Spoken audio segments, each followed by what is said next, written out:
1,000 eruptions in one night. Not big blasts, not hot lava rivers, just pulses, sharp, fast, like a heartbeat buried under Italy. Scientists thought their machines broke, maybe bad wires, maybe a storm shook the tools, but then tremors showed up far away, in places that should not shake. Monitors in Greece started beeping, sensors on the coast turned on, even far stations in the Alps felt something.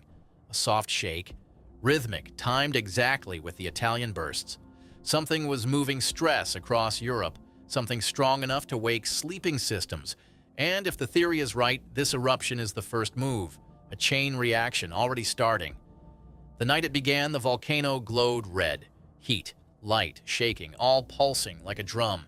The eruptions were too fast, too perfect, too small to be normal, but too matched to ignore. One scientist said it best. It's like the volcano is tapping on the crust. This was not just an eruption, it was a signal. A knock on the door. Scientists in other countries started calling. They were confused. Their machines picked up echoes from Italy, from 500 miles away. "We see Italian waves," one said. "But we are not in Italy. Volcanoes do not work alone, not always. Earth's crust is a web. Cracks, faults, hidden paths through rock. When one part moves, other parts feel it. Stress moves, energy flows, pressure shifts. Think of it like this. Imagine a spider web made of glass. Tap one spot, watch cracks appear somewhere else. The web carries the force. Earth works the same way. A map of Europe appeared on screens. Dots blinked. Tremor times matched perfectly. A wave rippled out from Italy. Something was spreading. Scientists checked the data 3 times, 4 times. The pattern stayed the same. Greece felt it, Albania felt it, the Balkans felt it, all at the exact same rhythm as Italy. One geologist whispered to her team, "This should not be possible." But it was happening. The eruptions kept pulsing. 1,000, then more. Each one small, but together they formed a pattern. A seismic signature. Windows rattled in Italian homes. Pans shook on stoves. Dogs barked at nothing. Alarms chirped in labs across Europe, and the machines kept recording. Beep, beep, beep.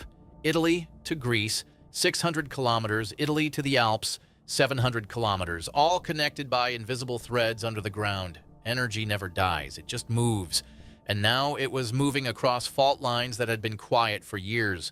Scientists pulled up old maps. Fault systems, fracture zones, ancient breaks in the crust. They overlaid the tremor data. Everything lined up. "We need to call the others," one scientist said, because if this data was right, Europe was not seeing one volcano. Europe was seeing a trigger.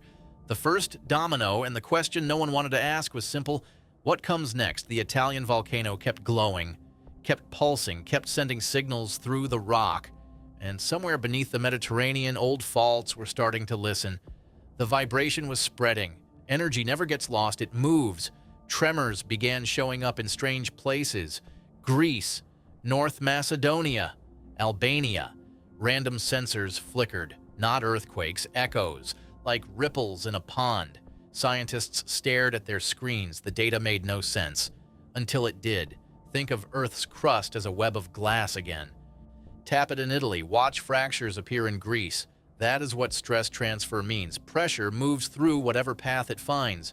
And Europe has many paths, cracks, faults, weak zones, all connected underground. "If the Italian bursts are moving stress," one scientist said, "then these distant tremors are not random. They are warnings. History shows this can happen." In 1707, a volcano erupted in Japan. Weeks later, big quakes hit nearby. The eruption shifted pressure. The faults responded. In 1960, Chile had a massive quake. It triggered activity across the Pacific, thousands of miles away.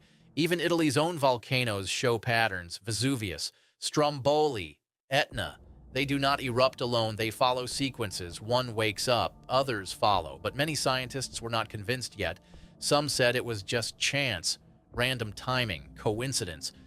Others said the data was too clean, too matched, too perfect. Stress does not ask for permission, a geologist explained. It moves through whatever path exists. The debate grew louder. Then something happened that changed everything. A cluster of tremors hit the Adriatic Sea. Small shakes, nothing major. But the timing was perfect, exactly aligned with the latest Italian eruption, down to the second. Scientists went quiet. The pattern was holding. Maps of Europe started lighting up like a game board. Each new tremor appeared right when theory predicted. Greece blinked. Albania blinked. The Adriatic blinked, all following the Italian rhythm. Energy was flowing through the crust, moving from fault to fault, from one weak zone to another, like electricity through wires. Seismic stations recorded the waves. They traveled underground faster than sound, arriving at distant sensors within minutes. But these were not normal earthquake waves. They were stress waves, pressure changes, tiny shifts in the rock, enough to make old faults twitch. In labs across Europe, scientists started comparing notes, sharing data, building models. The Italian volcano was not just erupting, it was pushing on the crust, squeezing it, changing the pressure balance. And that pressure had to go somewhere. It chose the faults, ancient cracks that cut through Europe like scars. Some had not moved in centuries, but they were still there, still weak, still ready.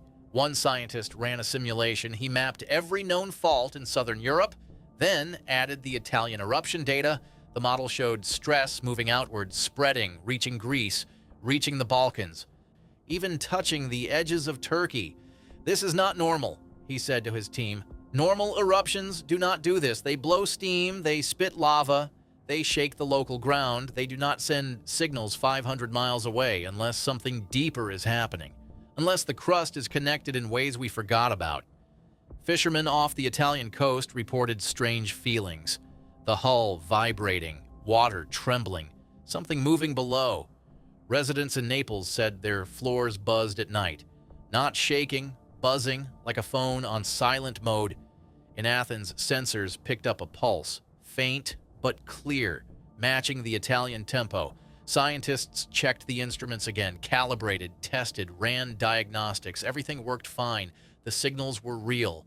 Europe was beginning to light up, one tremor at a time. The vibration was spreading, faster now. A map appeared on screens across Europe. 24 hours of seismic activity. Dots blinked in perfect rhythm. A wave rippled out from Italy. This is not normal. Scientists overlaid fault maps onto the tremor data. What they saw made them stop breathing. Europe is stitched together by ancient wounds. The Apennine Fault runs down Italy's spine. The Hellenic Arc curves under Greece. The Dinaric Alps cut through the Balkans. And beneath the Mediterranean, tectonic plates grind against each other, separate systems. That is what the textbooks said. But the data showed something else. These faults were talking to each other. Think of dominoes, not the game, the real effect. One falls, it pushes the next, that one pushes another. But with Earth, it is not about falling, it is about pressure. One fault moves, pressure shifts. Another fault feels it. That fault gets closer to breaking, not a guarantee. A nudge. A volcano can push on faults. Faults can wake up sleeping magma. Back and forth. A geological conversation. Scientists built a model of what could happen next. If pressure keeps building, the Italian volcano escalates. Then the Apennine Fault might activate. That shifts the Adriatic microplates. The Hellenic Arc could destabilize. And the Aegean volcanic field might awaken. Might, could, possibly. Scientists do not claim to know for sure. They just fear the possibility. One geologist whispered to her colleague, "If this model is right, Europe is not dealing with one volcano. Europe is dealing with a system." The map told the story better than words. Lines connected Italy to Greece, Greece to Albania, Albania to Turkey, all following underground fault networks. Some of these faults have not moved in 500 years. Some in 1,000 years, but they are still there, still capable, still weak points in the crust, and now something was poking them. Europe sits on moving ground. Africa pushes north. It squeezes the Mediterranean. That squeeze creates pressure. Faults absorb that pressure until they cannot anymore. Most of the time, this happens slowly over centuries. Pressure builds, a fault ruptures, pressure releases. The cycle starts again. But sometimes the cycle speeds up. An eruption here, a quake there, each one changing the stress field, each one making the next event more likely. That is the chain reaction theory. Not proven, not certain, but possible. And the data from Italy was making it look more possible every hour. Scientists ran the numbers again. They checked for errors. They looked for other explanations. The pattern held. Every time Italy pulsed, distant sensors responded. The lag time matched stress wave travel speeds. The locations matched known fault zones. It fit too perfectly to ignore. In Rome, emergency planners started quiet meetings. Not panic, just preparation. What if this continues? What if it grows? In Athens, officials reviewed earthquake protocols. When was the last drill? Are buildings ready? Nobody wanted to alarm the public, not yet, not without certainty. But behind closed doors, people were worried. Because if a chain reaction was starting, it would not stop when asked. It would not wait for permission. It would follow physics. Stress moves, faults respond, systems adjust, and humans just watch. The map kept updating. New tremors appeared every few hours, each one small, each one insignificant on its own, but together they formed a picture. Europe was waking up, not all at once, not with big disasters, but with tiny signals, little warnings, soft nudges that said something is changing. One scientist put it simply, the crust is adjusting. To what? Nobody knew. Maybe the Italian eruptions, maybe something deeper, maybe pressure that has been building for decades. The chain was not a prediction anymore, it was a pattern, and patterns have a way of continuing. Slovenia started shaking, just small tremors. But they were new. Croatia felt microquakes, tiny, barely noticeable, but recorded. Greece detected deformation offshore. The seafloor was shifting, millimeters, but shifting. The vibration was spreading. Faster now. Scientists watched in real time. Each new event matched the predictions. The chain reaction model was playing out on their screens. This was not theory anymore. It was happening. A single volcanic burst can change stress across an entire region. Like pushing on one part of a balloon. The pressure moves, the shape changes somewhere else. Earth's crust works the same way. Push here, bulge there, squeeze one fault. Another fault feels it. The worst-case scenario looked like this. Italy keeps erupting. The Apennine Fault activates. A moderate quake hits central Italy. That shifts pressure to the Adriatic.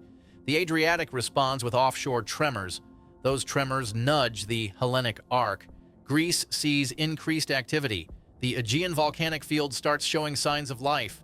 Not all at once, over weeks, maybe months. A cascade, one event leading to another, each one small, but together significant. Scientists did not say this would happen. They said it could happen. That was scary enough. In Naples, people remembered stories from their grandparents. Vesuvius in 1944. The last major eruption. Buildings shook, ash fell, families fled. Now, some residents were sleeping in their cars just in case, not because of official warnings, because they felt the buzzing under their floors. Fishermen reported strange tremors beneath their boats. The sea vibrating. An uneasy feeling. In Split, Croatia, tourists asked questions. Is it safe? Should we leave? Officials said everything was fine. Probably fine. The tremors were minor. But monitors kept recording new activity. European agencies raised alert levels quietly, not red, not even orange, just yellow. Awareness, preparation, even calm scientists admitted uncertainty. If the chain continues, one said, no country in southern Europe is completely safe, not from catastrophe, from inconvenience, from disruption, from the unsettling feeling that the ground is not as stable as it seems. Then the big moment came. A tremor hit the Adriatic, larger than the others, magnitude 4.2. Not huge, but noticeable. People felt it. Buildings swayed slightly. Alarms went off. And the timing was perfect, exactly aligned with a major burst from the Italian volcano. Scientists paused, checked the data, checked again. The correlation was undeniable. This is the moment scientists feared. Not because the quake was big, because the pattern was confirmed. The Italian volcano was not erupting in isolation. It was part of a system, a connected network of faults and magma chambers that stretched across southern Europe. And that system was responding. Models showed pressure moving like water through pipes. from Italy to the Adriatic, from the Adriatic to Greece, from Greece toward Turkey, each region feeling the stress, each region moving slightly, each region getting closer to its breaking point. How close? Nobody knew. Faults do not announce their plans. They just move when pressure exceeds strength. And pressure was building. Scientists started 24-hour monitoring. Shifts in labs, teams watching screens looking for the next signal, the next tremor, the next piece of the pattern. Because if this was a chain reaction, it was not over yet. It was just beginning. In Italy, the volcano kept pulsing, smaller now but steady, like a heartbeat that refuses to stop. And across Europe, faults kept twitching, responding, adjusting. The chain reaction was not a theory anymore, not a model, not a prediction. It was happening in real time, on monitors, under cities, beneath the sea. Europe's crust was moving as one system, and nobody could stop it. They could only watch, record, prepare, and hope the chain did not grow stronger. The chain reaction theory moved from fringe idea to mainstream discussion. More data came in every day, more tremors, more correlations, more evidence. Nothing was certain, but everything pointed the same direction. Europe's ground is connected in ways we are only now starting to understand. Earth is not made of separate pieces, not static, not stable. It is one moving thing, a living system. The crust breathes, shifts, adjusts, all the time. Most of the time, we do not notice. The movements are tiny, slow, spread over years. But sometimes, the system speeds up. An eruption here triggers pressure there. That pressure moves a fault. The fault shifts stress somewhere else. A conversation between rocks, happening in slow motion, except now, it was not so slow. The Italian volcano kept erupting in bursts, smaller than before, but consistent, and distant sensors kept responding. The pattern held. Greece still felt echoes. Albania still recorded tremors. The Adriatic still showed activity. All connected, all timed, all part of the same system. Scientists now knew what they were seeing. A stress transfer event. Pressure moving through Europe's fault network. Would it stop? Maybe. When the pressure balances out. When the volcano calms down. When stress finds new equilibrium. Or would it escalate? Would one of the bigger faults respond? Would a moderate quake hit? Would another volcano join in? Nobody could say. Earth does not follow scripts. It follows physics. And physics says that pressure will move until balance is restored. How that balance gets restored is the question.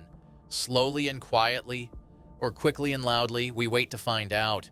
People in southern Europe started thinking differently about ground. It was not solid anymore, not permanent. It was active, alive, connected to places far away.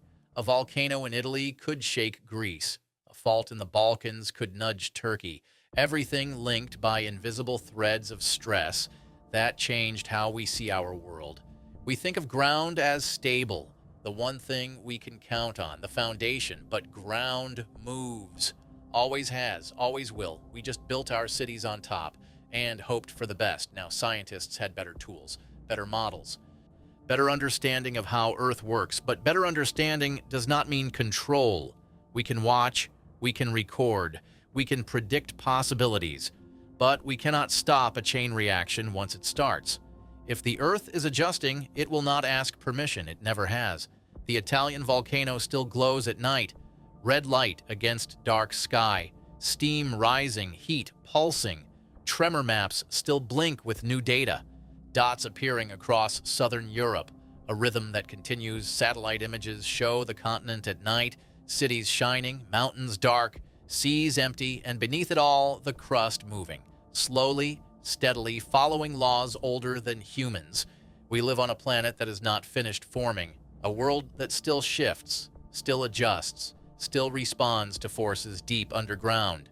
One eruption cannot change a continent, but the chain it begins can. The story is not over. The volcano still erupts. The sensors still record. The pattern still holds. Scientists keep watching. Governments keep preparing. People keep living their lives on ground that hums with hidden energy. We do not know what comes next. Another tremor, another quake, another eruption, or maybe nothing. Maybe the pressure will fade. The activity will slow. the chain will stop. Or maybe this is just the beginning. The first movement in a longer adjustment, a rebalancing that will take months, years. We cannot know. We can only watch. And remember that Earth moves on its own schedule, not ours. The chain reaction is real. The data proves it. The pattern confirms it. Europe's crust is moving as one, and we are along for the ride.